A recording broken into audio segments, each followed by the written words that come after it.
Discussion is on migration, and migration is both immigration and emigration.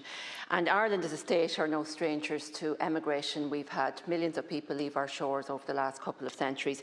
And unfortunately, we still have quite a number of our young, highly skilled, highly qualified people leaving our shores too. And I suppose they're going to Australia, they're going to Dubai, they're going to different parts of the globe, some for the experience and some to travel the world, but many because they cannot afford to live here and they see no prospect of getting on the property ladder. So they're going to these countries to actually work hard enough to get a deposit so that they can buy a house or build a house when they return home. And that is something that needs to be addressed. But I suppose in all our communities, immigration is an issue that is coming up on the doorsteps when you talk to people. And I suppose it suits some to blow it out of proportion as well. I mean, when you break down the number of immigrants coming into the country, there's quite a number who are returning Irish immigrants. There's some that are coming from Britain and the EU who don't need any visas or permission to come here. And there are many coming here on work visas. And I do want to commend those who come here to work in our health sector and hospitality and construction sector and IT sectors because they make a huge contribution to society here. And then there's a proportion coming seeking international protection. And I just have to say that the international protection system has been in crisis mode for quite some time. And I mean, applications are taking far too long to process, and while there might be some improvement in the time, it's still taking too long.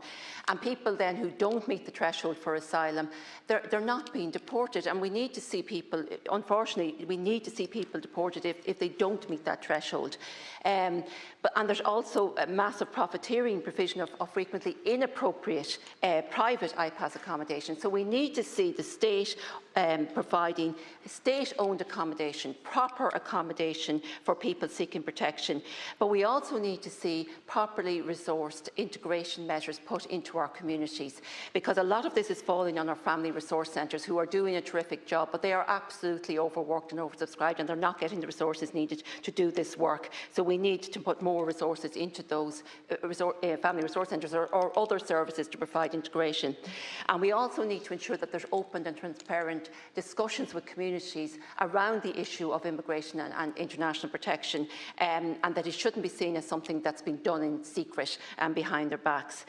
I do want to call out those who are racist and are trying to sow division in our communities. The vast majority of Irish people are not racist. Some have very legitimate concerns about the crises that are facing us in both housing and health. Those crises existed long before the latest influx of immigrants coming into our country. But there are people who would seek to blame people coming into the country for those crises. The blame for those crises lies at the government door, who have failed to actually address them for over decades.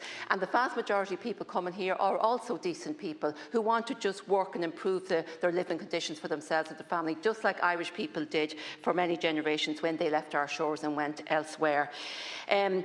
I also think that the government here, yourself, Minister, and the government of the EU need to look more closely at the causes of migration, and I don't think enough has been done on this. The causes mainly are war and climate change, and yet we see nothing being done about the sale of weapons to dictators in many different countries where wars are ongoing and people are suffering and having to flee those wars.